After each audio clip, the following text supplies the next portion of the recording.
क्या आपने कभी किसी ऐसे शख्स को अपनी सराउंडिंग में देखा है, जो छोटी-छोटी चीज़ों पे परेशान रहे? मिसाल के तौर पे अगर उसे किसी इवेंट में भी जाना है, उस इवेंट में जाने के लिए वो बहुत ज़्यादा एंग्ज़ियस और नर्वस है। या उसे आपने कोई ऑफ़िस का काम दिया है, छोटा-सा ईमेल लिखने के लिए, वो बार-बार उसको पढ़ रहा है, देख रहा है। ऐसे लोगों को हम एंग्ज़ियस पर्सनैलिटी के मालिक कहते हैं। एंग्शियस पर्सनैलिटी ये कोई क्लिनिकल डिसऑर्डर नहीं होता। ये इंसान के अंदर पर्सनैलिटी टेंडेंसी होती है, जिसके अंदर इंसान ज़रूरत से ज़्यादा वरी रहता है, चीज़ों को बार-बार सोचता है, ओवरथिंक करता है और चीज़ों को बहुत हाई लेवल पे ले जाता है। इस टेंडेंसी के अंदर इंसान का रुझान इतना हाई हो जाता है कि ब्रेन जो है वो ओवर अलार्म की तरह एक ओवर एक्टिव अलार्म की तरह वर्क करता है, जिसमें वो सारी चीज़ें भी स्कैन कर रहा होता है जिसकी इंसान को ज़रूरत नहीं होती और इसलिए इंसान हर वक़्त हाई अलर्ट पे रहता है। साइकोलॉजिकली ये चीज़ें होती क्यों हैं? जेनेटिकली भी ये चीज़ें होती हैं, लाइफ़ एक्सपीरियंसेस की वजह से भी ये चीज़ें होती हैं और कुछ एनवायरमेंटल ब्रॉट अप इस तरह का होता है कि एंग्शियस पर्सनैलिटी डेवलप हो सकती है।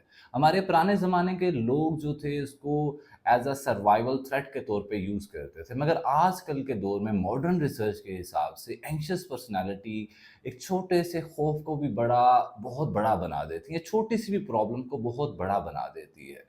अब इसके असरात इंसान की ज़िंदगी पे किस तरह आते हैं? ये बेसिकली इंसान के ब्रेन के ऊपर इम्पैक्ट डालती है। ब्रेन का वो हिस्सा एक्टिव कर देती है जिसे ब्रेन का सेंट्रल फ़ियर सिस्टम कहा जाता है, जिसे हम अमिगडाला बोलते हैं। जो ही ये अमिगडाला एक्टिव होता है तो आपके अंदर फ़ाइट और फ्लाइट रिस्पॉन्स एक्टिव हो जाता है, जो आपके स्ट्रेस को ज़्यादा हाई लेवल पे एक्टिवेट कर देता है। मिसाल के तौर पे आपकी कार का सिक्योरिटी अलार्म है, जैसे ही कोई शख्स उसको तोड़ना चाहेगा गाड़ी को या गाड़ी में घुसने की कोशिश करेगा, अलार्म एक्टिवेट हो जाएगा। मगर प्रॉब्लम तब होगी जब कोई कार को हल्का-सा छू रहा है या कार के ऊपर दरख्त का कोई पत्ता भी गिर गया है, फिर भी वो अलार्म चल रहा है। ये आपके लिए प्रॉब्लमैटिक हो जाएगा। इसी तरह इंसान का ब्रेन ओवर सेंसिटिव हो जाता है। और इसके साथ-साथ हमारी डेली लाइफ पे ये किस तरह असर-अंदाज़ करता है। आप सोशल चैलेंजेज़ आपको बहुत ज़्यादा फेस करना पड़ जाते हैं। आप किसी ग्रुप में बैठे हैं तो आप कन्वर्सेशन महज़ इसलिए नहीं कर रहे कि आपको लग रहा है कि शायद मैं कुछ गलत ना कह दूँ, शायद मेरे मुँह से कुछ वैसे अल्फ़ाज़ ना निकल जाएँ, मैं मज़ाक ना बन जाऊँ।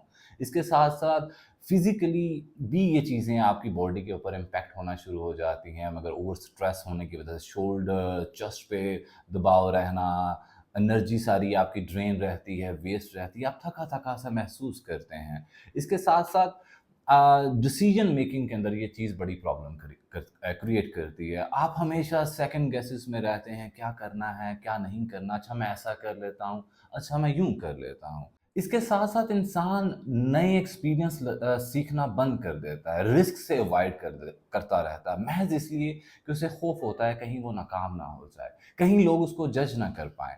मगर हम इन चीज़ों से निकल कैसे सकते हैं? इसके लिए शॉर्ट सी साइकोलॉजिकल टिप्स हैं।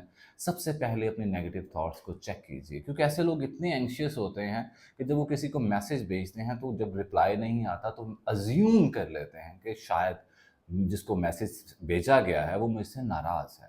तो आप ये भी महसूस कर सकते हैं, ये भी अपने ज़हन में सोच सकते हैं कि नहीं वो नाराज़ नहीं हो सकता है, वो मसरूफ़ हो। इसकी दूसरी थेराप्यूटिक टिप्स ये है कि आप डीप ब्रीथिंग करें, अपने साँस को रिफ्रेश करें और ये जो डीप ब्रीथिंग टेक्नीक है, ये आपके ब्रेन के सेंट्रल नर्वस सिस्टम के ऊपर जब इम्पैक्ट डालेगी, तो आपकी एंग्ज़ियस की टेंडेंसी जो है वो रिफ्रेश हो जाएगी और आप कंफर्टेबल फ़ील करेंगे।